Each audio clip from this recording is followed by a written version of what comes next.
솔직히 제가 지금 말한 거 실천해서 여러분이 속해 있는 학교, 회사에서 발표 1등 못할 수가 없습니다. 미국에 있는 어떤 대학에서 나온 연구 결과인데 사람이 사람을 만나서 호감을 느낀다, 신뢰감을 느낀다 라고 스스로 판단하는데 걸리는 시간이 50초밖에 안 됩니다. 청각은요, 저 사람 목소리가 좋아서 좋아해 라고 잘 몰라요. 사람은 이유를 모르겠으니 만들어내요. 저 사람 얘기 들어보니까 굉장히 합리적인 것 같아. 아주 똑똑해 보여. 그래서 시각으로 누군가한테 매력도를 보였을 때보다 청각으로 누군가한테 매력을 보여줬을 때 그 힘이 훨씬 강력합니다.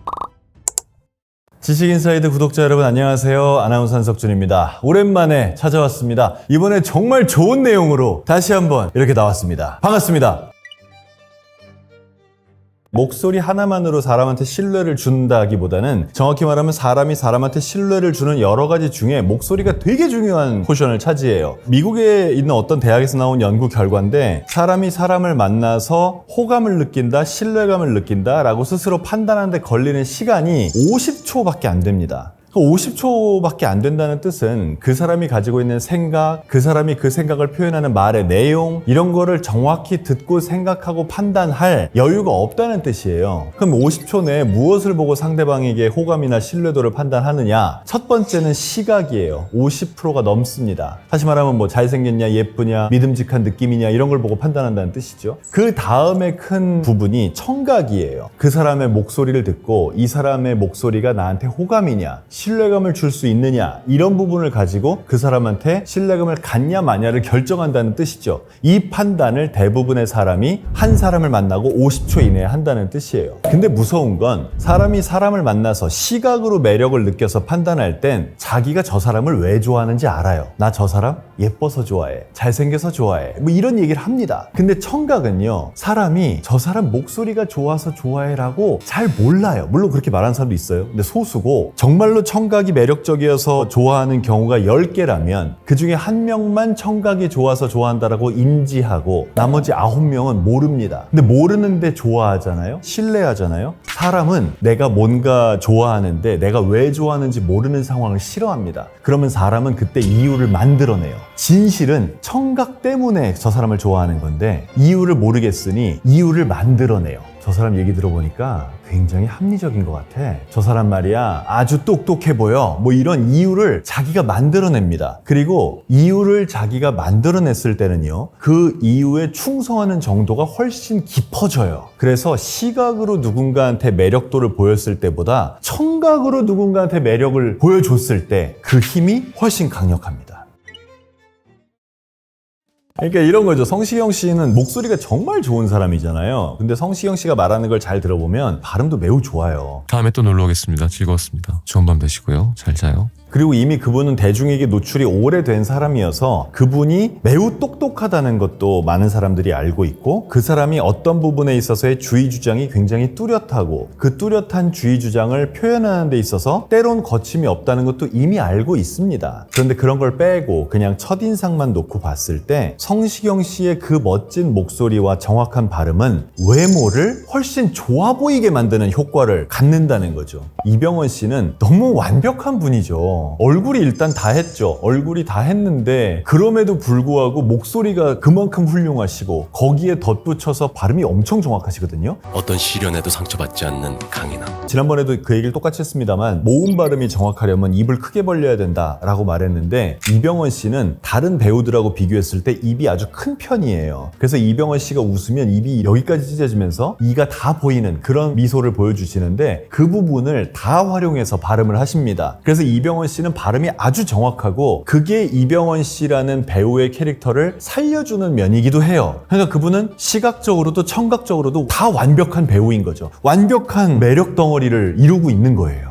그 둘은 따라하는 거는 권하고 싶지 않습니다. 왜냐면 그 둘은 발성이 매우 좋은 사람이기도 하지만 성대 자체를 매우 훌륭한 모양으로 타고나는 사람도 있어요. 얼굴로 생각하면 얼굴 자체를 매우 훌륭한 얼굴로 타고나는 사람도 있잖아요. 우리 지금 얘기하고 있는 이병헌 씨도 마찬가지고 박서준 씨, 박보검 씨, 여자로 얘기하면 뭐 서현진 씨, 전지현 씨 이렇게 타고나는 사람들이 있잖아요. 근데 성대도 그래요. 그냥 기본적으로 너무너무 좋은 소리를 타고나는 사람들이 있습니다. 남자로 치면 그게 이병헌 이병헌 씨, 한석규 씨, 옛날 성우 중에 배한성 선생님 이런 분들이고요. 여자로 치면은 뭐 오나라 씨, 서현진 씨, 성우 중에 서유리 씨, 뮤지컬 배우 김소연 씨 이런 분들이 정말 예쁜 소리를 타고난 사람들이에요. 그렇게 재능을 타고난 사람들 거는 따라하는 게 무의미해요. 그것보다는 우리는 훈련해서 따라갈 수 있는 사람들을 따라해야 됩니다. 그런 사람들의 대표적인 사람들은 곁에서 많이 볼 수 있는 대부분의 성우들, 대부분의 아나운서들, 이런 사람들은 훈련으로 만들어진 사람들이에요.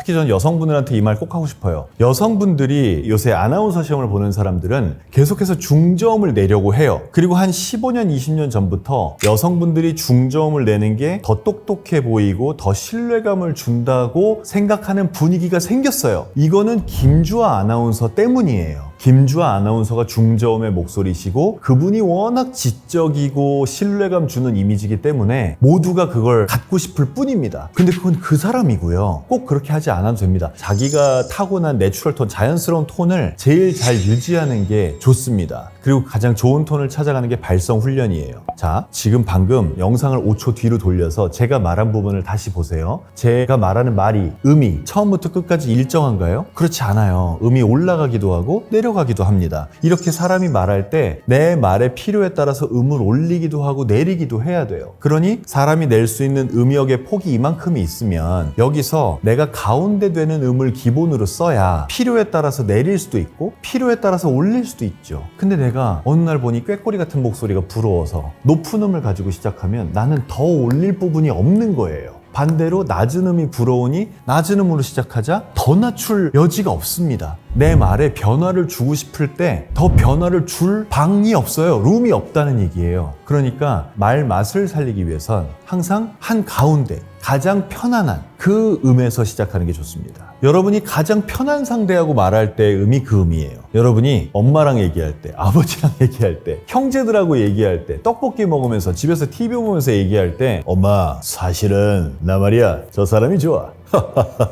이러지 않아요. 우리 누구나 그렇게 하지 않아요. 그게 바로 여러분이 제일 자연스럽게 낼 수 있는 편안한 톤입니다. 그 톤에서 가장 좋은 발성을 낼 때 여러분은 상대방으로 하여금 호감을 느끼게 할 가능성이 제일 커요. 여러분이 뭔가를 만들어내는 소리, 이게 안 좋아요. 요새 유튜브에 그런 영상 많아졌는데 TTS라고 하죠. AI 음성. 그렇게 말하고 싶어요? 좋은 게 아니에요. 그건 연습할 때 그런 연습을 할 수는 있죠. 근데 말을 그렇게 할 수는 없습니다. 출발이 어디냐에 따라 약간 다른데 적절한 선이 여기라고 하면 어떤 사람은 감정이 너무 적은 사람도 있고 어떤 사람은 너무 감정이 많은 경우도 있어요. 이 경우도 있거든요. 이거는 감정이 많은 경우도 있지만 내 고향 사투리에 따라서 억양이 좀 센 사람들도 있어요. 이런 사람들은 내 억양이나 감정을 없애는 쪽에 연습을 해야 되고 이런 사람들은 내 감정을 조금 더 집어넣는 쪽에 연습을 해야죠. 근데 이게 어렵기 때문에 아나운서실 연습을 기준으로 말씀드리면 사투리에 억양이 있는 사람은 이 사투리의 억양부터 시작해서 모든 감정을 싹 다 지우는 걸 먼저 합니다. 그리고 나서 적절한 감정을 쌓는 걸 시키죠. 말이 아예 아무 감정도 없이 평평해지면 그 다음에는 아주 조금만 뭘 집어넣으면 그게 팍팍 살아요. 설렁탕에 소금을 많이 쳐먹는 사람은 거기에 소금 한 숟갈 더 넣는다고 해서 더 짜고 덜 짜고 잘 못 느끼잖아요. 근데 내가 소금을 아예 안 쳐서 먹던 사람이었어요. 그러면 그때는 소금을 반 숟갈만 넣어도 짠맛이 확 느껴지죠. 그래서 말에 소금을 하나도 안 친 것 같은 설렁탕처럼 만들어버리는 거예요. 내 말 자체를. 그럼 그 다음에 소금을 내가 원하는 만큼 원하는 자리에다가만 할 수 있는 거죠. 요새 우리나라 사람들은 모음이 대체로 부정확해요. 그래서 제가 하고 있는 강의에서도 모음 훈련을 제일 먼저 시킵니다. 모음 훈련을 제일 먼저 시키는 이유는 두 가지인데 첫 번째가 방금 말씀드린 것처럼 모음이 대체로 약하다는 거. 두 번째가 모음은요 연습하면 상당히 빠르게 좋아져요. 그래서 연습했을 때 좋아지는 이 기분 좋은 느낌을 빨리 느낄 수 있어요. 그래서 이 강의를 끝까지 포기하지 말고 잘 들으시라고 그 모음 강의 부분을 맨 앞에다 넣긴 했어요. 모음이 대체로 좀 부정확하게 나오는 경향이 하나 있고요. 그 다음에 또 아쉬운 것 중에 하나는 요새 자음 중에는 리을 발음을 잘 못하는 사람들이 간혹 있더라고요. 그래서 리을 발음은 우리나라 발음에도 L 발음하고 R 발음이 있습니다. 그래서 L 발음을 우리나라 말로는 설츠금이라고 하고요. R 발음은 우리나라 말로 전설음이라고 해요. 전은 구를 전자예요. 혀가 구른다 해서 전설음이고 설츠금은 혀가 입천장에 닿으면 공기가 혀의 양쪽으로 빠져나가죠. 그래서 설측 측면으로 공기가 빠져나가서 설치음이라고 해요. 그 두 가지 발음이 다 있는데 전설음인 경우에 리을 발음을 똑바로 못하고 이응 발음처럼 하는 경우가 있어요. 그렇지라는 걸 그렇지처럼 발음하는 거죠. 여러분 귀엽게 표현할 때 사랑해를 쌍해 이렇게 표현하잖아요. 그런 식으로 발음을 하는 사람들이 있습니다. 실제로 리을이 안 돼서. 이런 사람들은 리을을 굴리는 연습을 많이 해야 돼요. 흐르르르르르 부르르르르르 이런 발음들이죠. 그런 발음들을 계속 연습하면 리을을 굴리는 느낌을 가질 수 있습니다. 제가 얼굴을 옆으로 틀어서 보여드리면 앞니가 이렇게 있잖아요. 혀로 만져보세요. 윗니 앞니의 뿌리 쪽에 딱딱한 부분, 여기를 치조라고 합니다. 치조에 혀가 닿거나 혀가 이 근처에서 소리가 나는 걸 치조음이라고 해요.